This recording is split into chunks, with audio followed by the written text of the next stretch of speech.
When people at Notre Dame want to hang out, chill out, or geek out, they go to the Quad. When they want to play, pray, or just get away, they go to the Quad. The Quad's a place to talk about important ideas with good friends. And that's what we do here on the Pod Quad Show. We're two Holy Cross priests and friends having curiosity conversations with interesting people. Talking about life.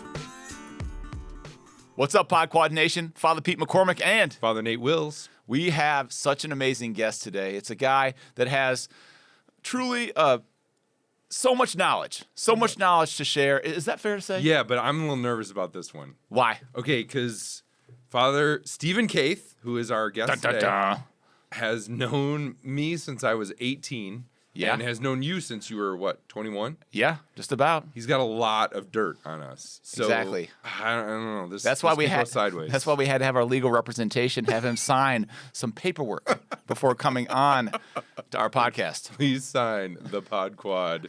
You have NDA. to abandon all of your rights. This will be heavily edited if he starts telling stories. So I said we get to it. Absolutely.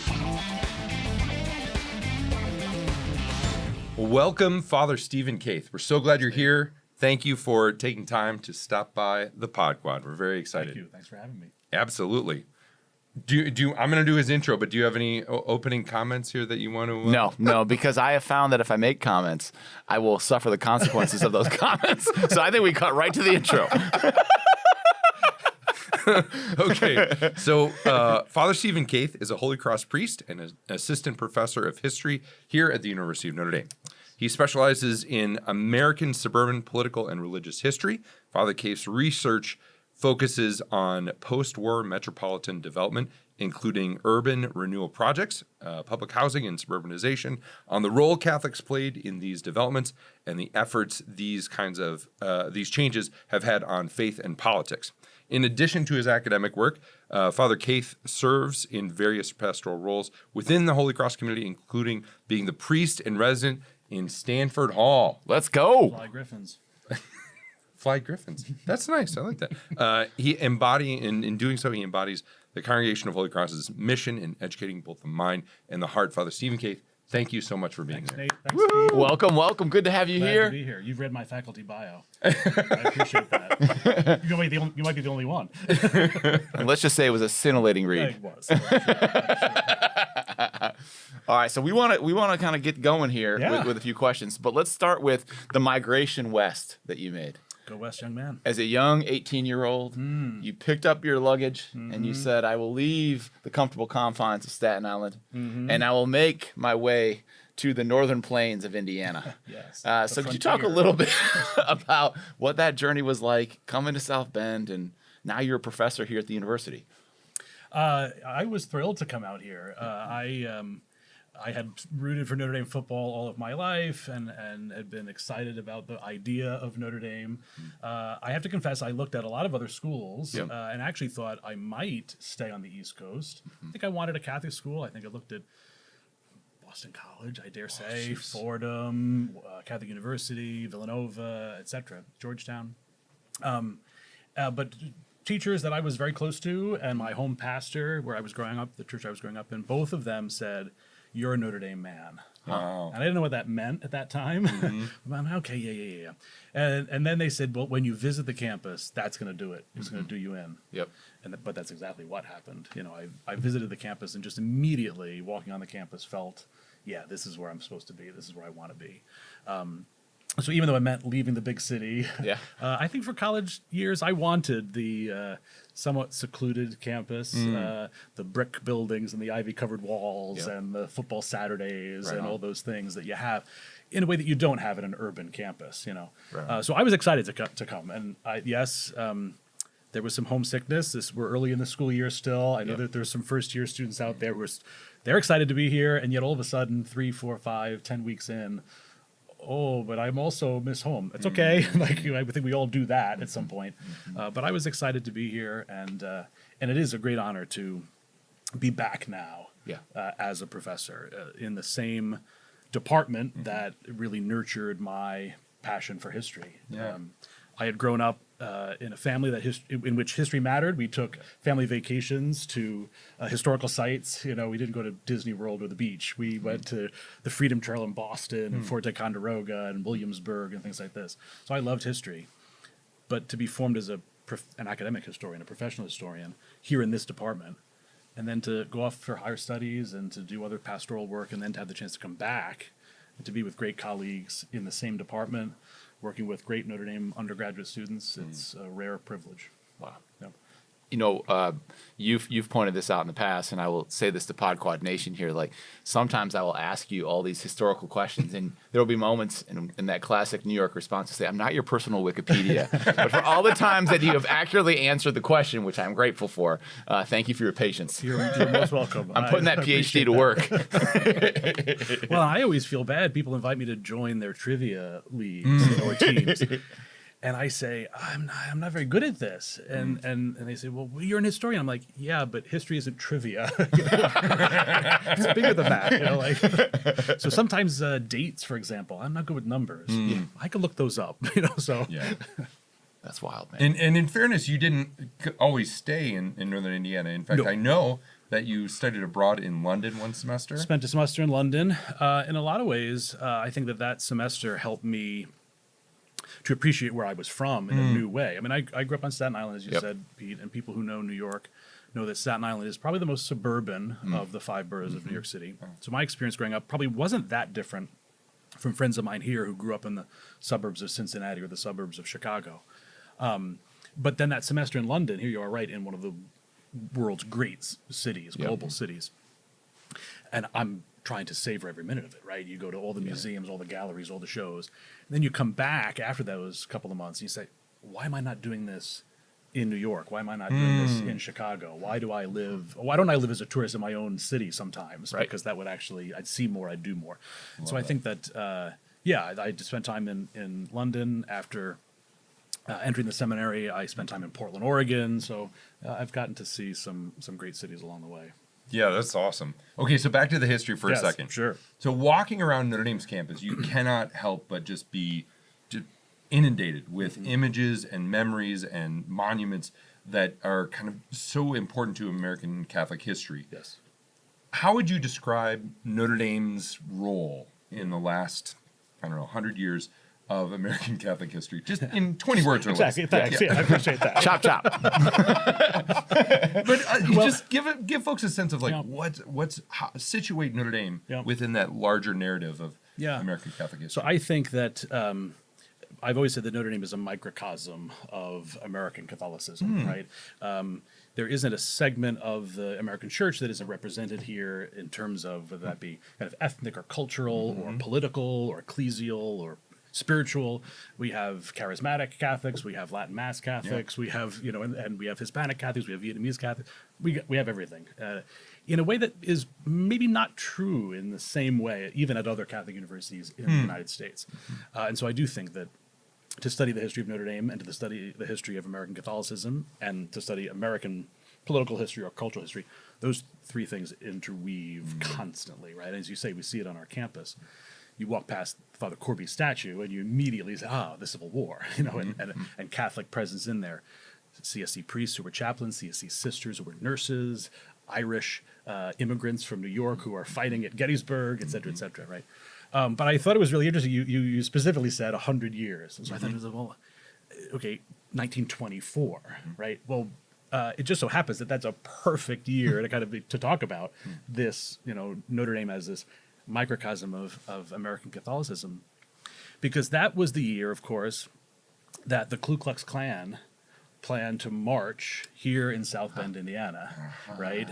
The Second Klan, not just marked by anti-Black racism, but also marked by anti-Semitism and anti-Catholicism, right? And so the thought, and particularly strong in Southern Indiana, and so the thought on the part of the KKK is we're going to come up there, we're going to march through South Bend, and we're going to kind of prove that even in this city that hosts this Catholic university, we're really in charge. We're really powerful. Yeah. And of course, Notre Dame students famously kind of go down to the train station and kind of do a little intimidation, a little kind of tussle, and the rally doesn't end up playing out, right?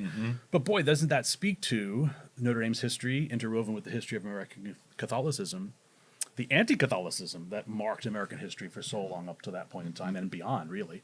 And how is it that somebody growing up in New York who had never been here before and who had never had family go here, why do you love Notre Dame football?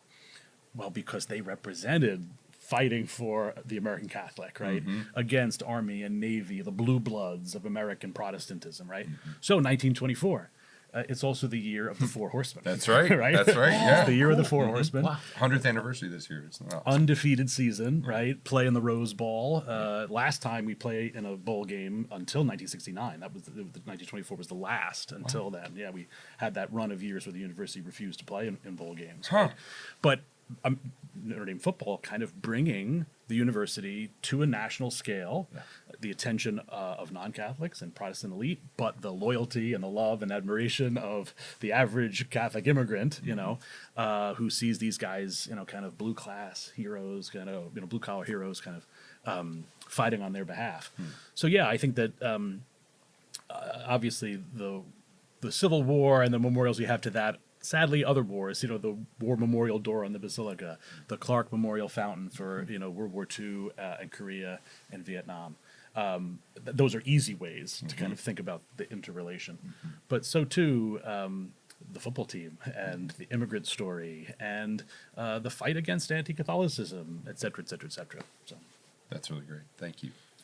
SMK, when you think about, and by the way, I'll sometimes slip into my nickname for Father Stephen, which is his initials, SMK. So I just did it right there. That's quite all right. Father Stephen, you'll go off to Columbia and ultimately do a dissertation where you begin to think about suburbanization right around the period of World War II. Yep. And I was wondering if you could just talk a little bit about that. Specifically, though, how does this impact Catholicism both in urban areas and also suburban areas? Yeah, so when I was looking to come up with a dissertation topic, I was kind of, what are the things that interest me most and what are the things that brought me to the study of history? And one of the things is my own family story and the story of Irish and German immigration, landing in New York, kind of living in an urban context, again, kind of blue collar.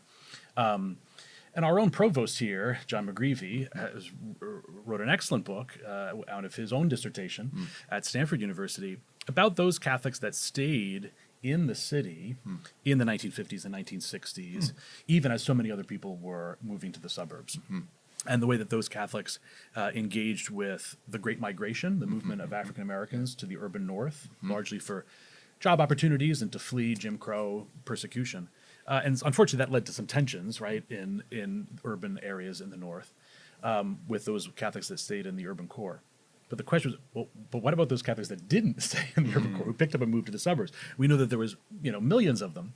And so I said, well, that's going to be my topic, what I kind of look at. And it was a drastic change, both for the church that remained in the city and for the church that gets built in the suburbs. I mean, I think the urban Catholic fabric does start to fray, right? The numbers are smaller. Fewer Catholics are staying in the urban core. More are moving to the suburbs. Those who are still in the urban core tend to be older, right? Those parishes were organized around ethnicity. Here in South Bend, we have the Hungarian parish across the street, literally from the Irish parish, right? St. Patrick's. Though that ethnic marker was true in the city, it was not true in the suburbs. And so the American church was changing.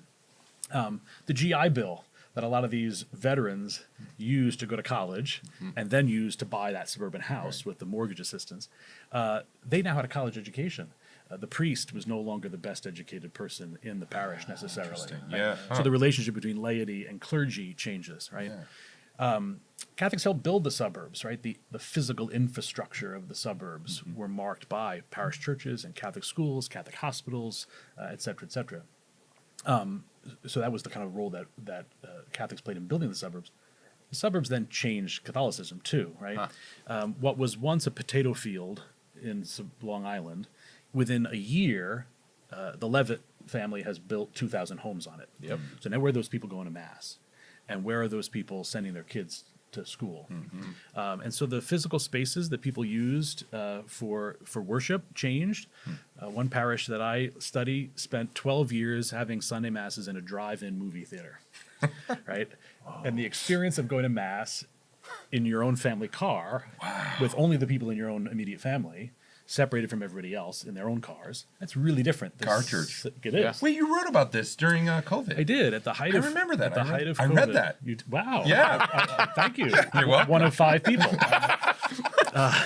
Yeah, during COVID, like we couldn't be near one another. Yeah. And one of the solutions that some kind of enterprising priest came up with is we're going to set up the parking lot and have people drive in, stay in their cars, stay secluded. We'll have mass up on a stage, and it worked in that context. And I was like, there was a history to this too. Actually, Yeah. you know, necessity was the mother of invention in the 1950s too, right? But it changed the way people thought of mass, thought of the parish, thought of the relationship to one another. Maybe not always in the best ways, to be honest. And then so too with Catholic education, which obviously is your field of interest and in scholarship. You have so many kids. It's the baby boom, right? Yeah. Some of these parishes would baptize 900 infants in a year. Well, the problem is 5 years later, those 900 kids are brought to enroll in kindergarten. And how are you going to have enough kindergarten classrooms to have 900 kids? You're not. So you're only going to have 2, maybe 3 classrooms. And if they're packed with 40 kids, it's a drop in the bucket.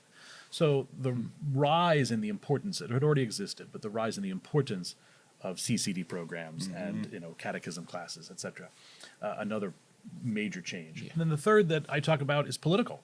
Is when Catholics were in that urban core, they were immigrants, they were blue collar, working class, they were union members. Their voting interests were different than they were when they moved to the suburbs, and they're now, if not quite middle class, working that way. They own a home, they're taxpayers, they see themselves principally as that, not necessarily principally as workers or as members of a union. And so their voting interests start to change too. So real quickly, those are 3 ways, kind of prayer and sense of community and clergy, education and politics, that I argue were transformed by the picking up and moving to this new suburban environment.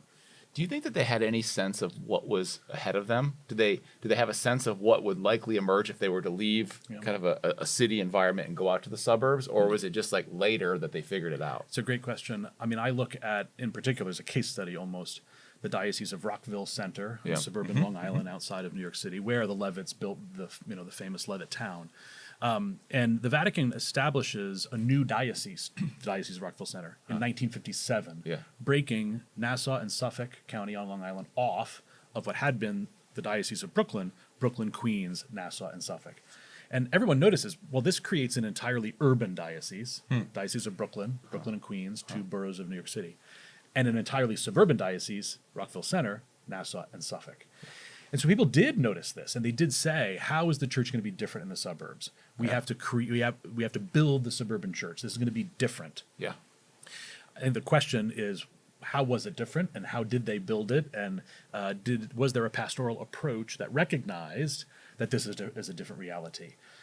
But it was also a tumultuous time, right? Yes, this starts in the late 40s, but it really hits a high point in the 50s and early 60s.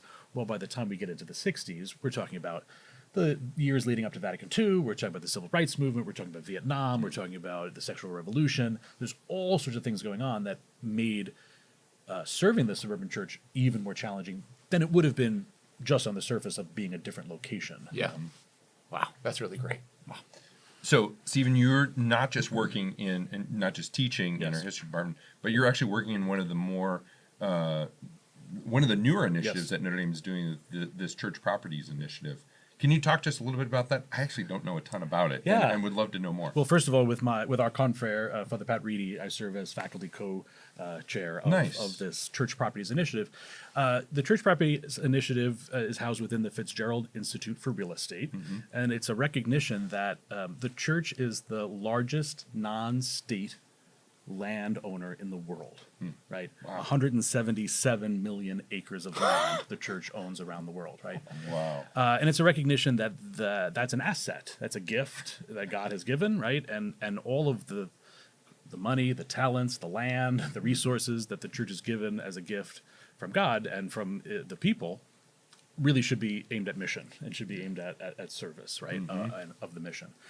And so we think about that land. We can think about some of its farmland, some of its woods, some of its abandoned or kind of empty, untilled. How might using that land contribute to the battle against climate change, right? Or feeding those who don't have enough food, right? So land in that way. We think too about all land in the church is then divided up into parishes, into dioceses, and we know that. With the numbers of people who come to church or who recognize themselves as practicing Catholics, or movement of people from the northeast of the United States to the southwest of the United States, the church use of land is going to change, right? And so you're going to close parishes or add parishes. You're going to merge dioceses. So that's another thing that we think about.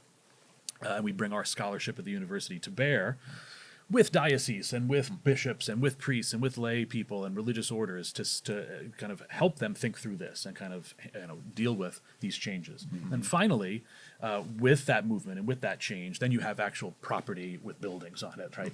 And those buildings were built to be a school. They were built to be a church or a convent or a rectory. But maybe there are no nuns at that parish anymore, or the school closed 10 years ago. So now it's a question of how do we use those resources that people donated to and built and wanted to serve the mission? They're not serving the same mission anymore, but maybe they can be adapted. Maybe they can be reused. They can become a home for unwed mothers. They can become a soup kitchen. They can become a nursing care facility. They can be leased to some other charity that we would be in kind of alliance with. So these are the types of issues that we're thinking about in church property, thinking about land and buildings as a resource, and thinking about how they can be used to mission. And we're trying to bring the expertise of legal scholars in the law school and business people in the business school, historians, architects, theologians. It's truly interdisciplinary to bring all these really smart people with all these great talents and research onto this issue and then serve the church through it as best we can. I love that. That's such a great idea, and I'm so glad you're doing that. It's a really creative solution to a real problem, and I think often if we don't do something proactive to actually contribute to the mission of the church with some of these problems, they're just going to go away sort of by default, or people will just use them in uncreative ways. Absolutely. I love that idea. It would be a waste of the resources, the gifts that we've been given. And adaptive reuse, in some places it is the school that was open and now it's not, and we need to use it. But it's not just that, and I don't want to make it to be entirely a story of contraction or of closure, because that's not the problem in Phoenix. That's not the problem in Dallas or Atlanta, right? They had the opposite problem. We don't have a space that's big enough. We have to handle all these people. So it is kind of that, looking at land and buildings as assets, as resources, and kind of assisting the church to realize that and utilize it well. Nice. I must admit, I never thought about the land as an actual resource. Yeah. Even the properties of the buildings. It's like, there needs to be a church there, needs to be a school there. Yep. But to look at it through that lens and framework really is transformative in terms of how you even think about what's possible. Sure. I mean, we have instances in the church in this country, and some instances in which CPI is working with religious orders who own acres and acres of land around a mother house of nuns. Then maybe that mother house has now been turned into a nursing home. There aren't new women joining, but they're caring for the elderly in their own community. But what about all that land around it? It had been principally there for seclusion from the order from the surrounding world. But can that land be leased to a farmer who's now using it? Or can the wing of the building that's not being used house refugees from Ukraine or from West Africa or whatever? So to always be thinking about the land, is the building, is the resource being used in the most profitable way for the mission and for people. Right on, man. It's awesome. So, hey, this is the question I have been dying to ask you. Oh, boy. All right, ready? So, you study cities and suburbs. I do. What do you think is the greatest city in the world? And what makes that a great city? Yeah. So I think I know what you're going to say, What am I going to say? You're going to say New York City. Well, it's the right answer. Of course I'm going to say St. John Paul II said it's the capital of the world. You're going to disagree with? Well, it's tough to say. It's He's tough to disagree with. So I do say New York, my hometown, and it is my favorite city, and it is one of the world's great cities. I came to love cities in a whole new way by being in London. Yeah. I've visited Rome and Paris and Istanbul. Great fan of Istanbul. Beautiful historical city. But I'm gonna say that outside of New York, my favorite city is New Orleans. And Oh, that you checks probably out. won't be surprised. That by checks out, yeah. right? We have been there together. Yeah. And I just love, and it kind of gets at some of the things I think that make a great city. The second part of your question, right? Dr. Samuel Johnson said, "If you're tired of London, you're tired of life." He said that in the 1770s, right? Well, yeah, if you're tired of a city, you're tired of life, because a city, what makes a city great is that it is teeming with life, right? New York, 8 million stories, they always say, right? Because for every person, there's a different one, right?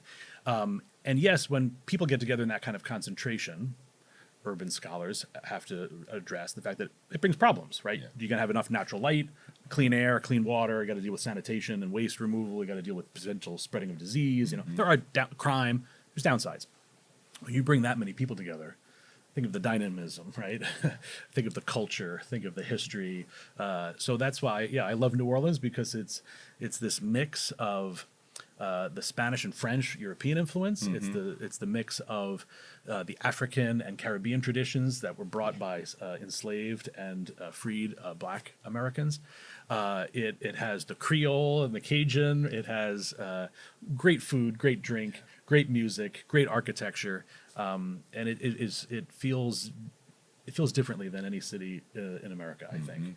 And I think it's also representative of the things that make a city great: culture, people, diversity, food, drink. Food. Yeah, of course. Keep coming back to food and drink and music. food. Exactly. Yeah. It's one of those cities that you step into, and it's unlike anything else you've experienced. Yeah. You step in and there's no this could be. No, it's New Orleans. No, there's no doubt about it. It has. I think it's probably the most Catholic city in the country. Right. You have a hard time not feeling the Catholicism of a place that celebrates the way it does, that mourns the way it does, Right. that memorializes the way it does, and it is through community and through food and through music and through art and through culture. So it is standalone because of, again, the different streams that have influenced Right it. on. That's different than New York and Boston and Chicago. They're great cities, but they're influenced probably by the same group of European immigrants, similar groups of European immigrants, right?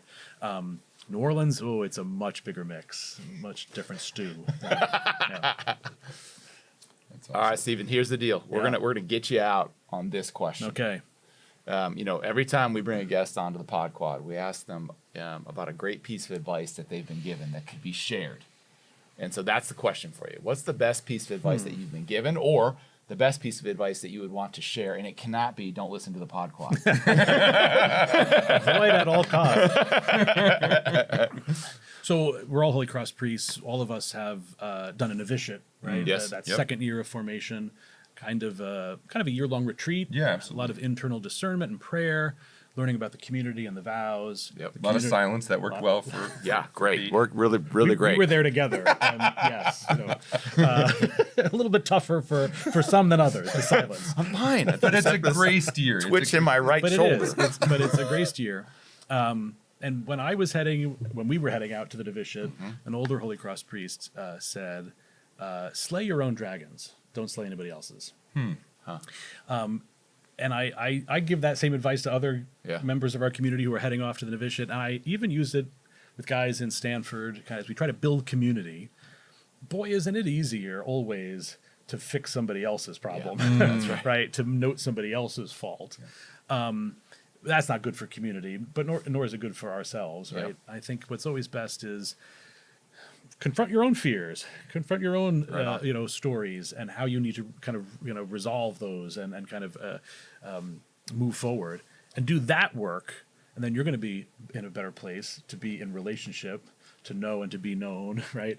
And you're not busy trying to do somebody else's work. Only they can do that work. You can't do that work for them anyway. That's right. I think when we try to build that's where the kind of community we're trying to build in the residence halls here. And so I go back to Father Dick Warner saying, Oh, man. slay your own dragons. Rest in peace. Don't slay anybody else's. Right. Right on. So That's Wow. great. What a great note to end on. Thanks. Father Stephen Koeth, thank you so much for stopping by the Pod Quad. you. Appreciate you, brother. Great to be with you guys. Thank you. Thank you.